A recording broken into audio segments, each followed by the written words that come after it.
Hello and welcome again. In this video, I will be talking about aggregate demand and aggregate supply. This video actually does not relate to any material that we study on day 3. Rather, this is a bit of a rewind, stepping back and talking again a little bit about the material that we learned on day 2. Due to some time constraints, the fact that we are on Zoom, things got a little bit sort of out of sync, and we had to jump to monetary policy and then Phillips curve ahead of actually trying to understand where this whole thing comes from. So this video hopefully will give you a little bit better understanding of monetary policy and what it is trying to accomplish. So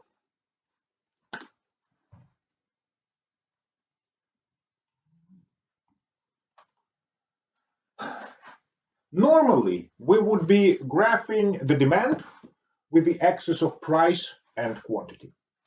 Here, we are graphing aggregate demand, total demand for all the goods and services produced within our country.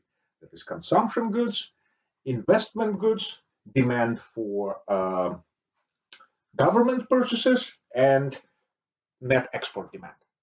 So, on the x-axis, I have my CPI, Consumer Price Index. So this is the overall price level in our economy. And on the horizontal axis, I have the total quantity, total output of goods and services produced within our economy, which is, as we know, is GDP.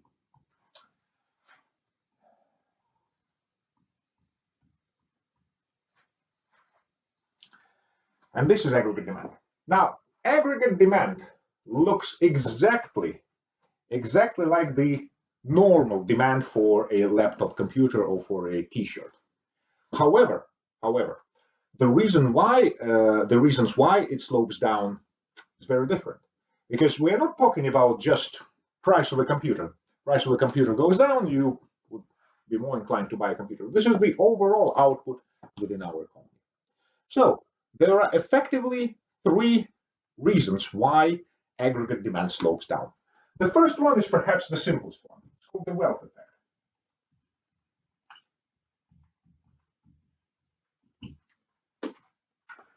Price level drops, your real wealth actually goes up. You will purchase more goods and services. So your demand for consumption goods, the quantity of consumption goods that you want, will go up. The second one is also fairly straightforward. It's called the interest rate effect.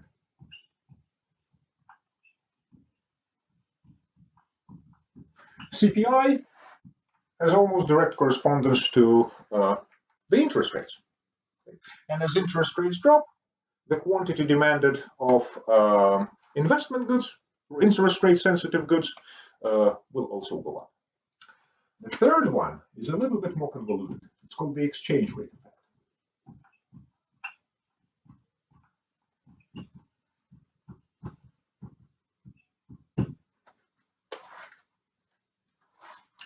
Okay, so let's say that we have a drop in CPI.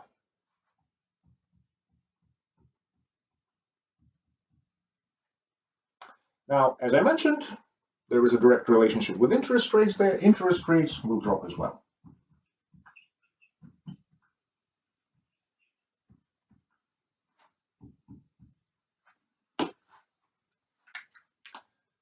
Okay, so now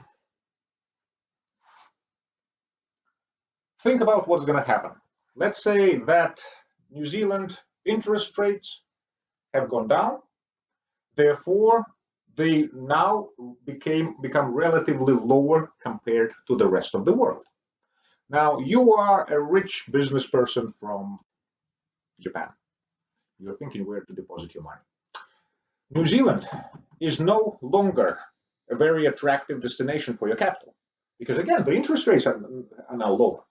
So less capital, less foreign capital flows into New Zealand.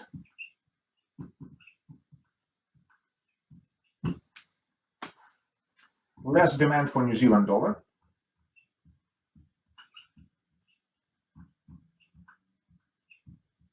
Therefore, the exchange rate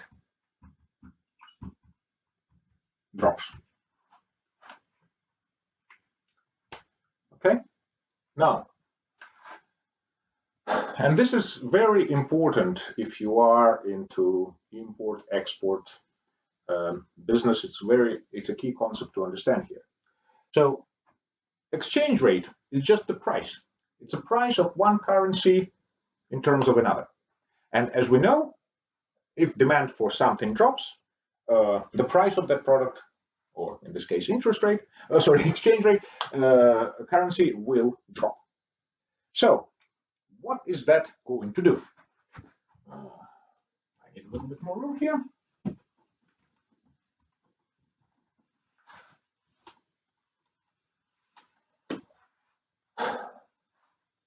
Let's say you have two scenarios. Under scenario one,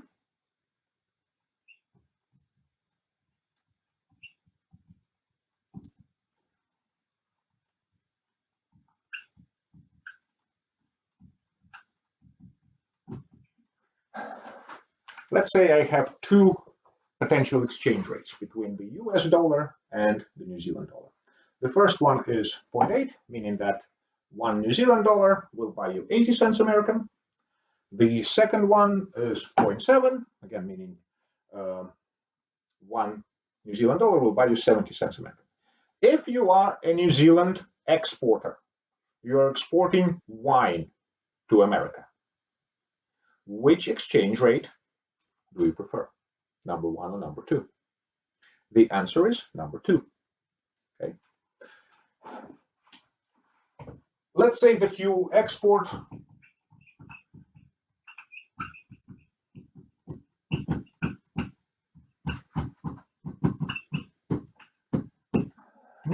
$100,000 New Zealand dollars worth of wine to the US. Under this exchange rate, your American counterpart, your importer in America, will only have to pay you 70,000.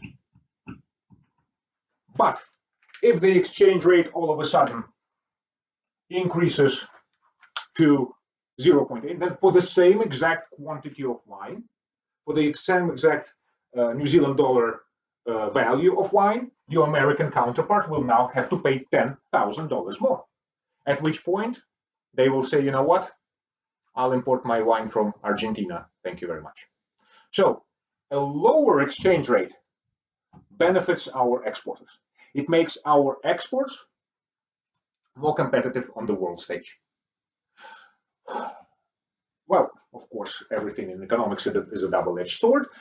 Imports, on the other hand, will become more expensive. The lowest point to which New Zealand dollar has dropped while I lived here in the last 15 years was about 49 cents. Unfortunately for me, at the time I was a visiting scholar at McGill University in Montreal, in Canada. And I was still paid in New Zealand dollars, and of course I couldn't, my paycheck in Canadian dollars has been greatly reduced. But again, if you are an exporter, this is what you want. And we know interest rates drop, exchange rate drops, our net exports will rise. So again, three reasons why aggregate demand slows down. Wealth effect, interest rate effect, and again, an important one, particularly again for those engaged in imports and exports, is the exchange rate effect. So that is yet another potential side effect of the Reserve Bank of New Zealand increasing the OCR. Moving from 2 to 1 potentially, which will be hurting our exports. All right, so now that we talked about aggregate demand, we talk about aggregate supply, and this is the way the textbook presents it.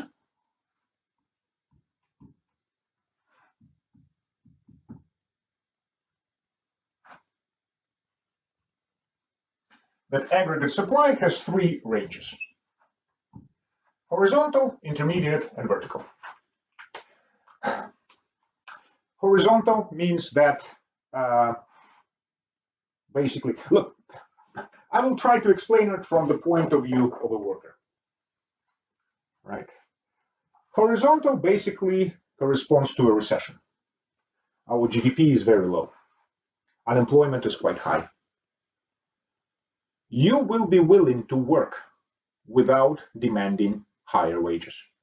So this is the point, this is the range in which basically you can increase your GDP without paying people more, where you have this excess capacity. Vertical range is when you hit full employment. I've been saying for quite some time that, look, we have the capacity constraint in our economy. You can offer me $2 million to run half a marathon in 1 hour and 20 minutes. It ain't going to happen because I am constrained by this, by my capacity limit. And then you have an intermediate range. This is where, so basically here, you can pay your workers more and more and more. Nothing going to happen. And we have this intermediate range. And we put together the aggregate demand. And here we go.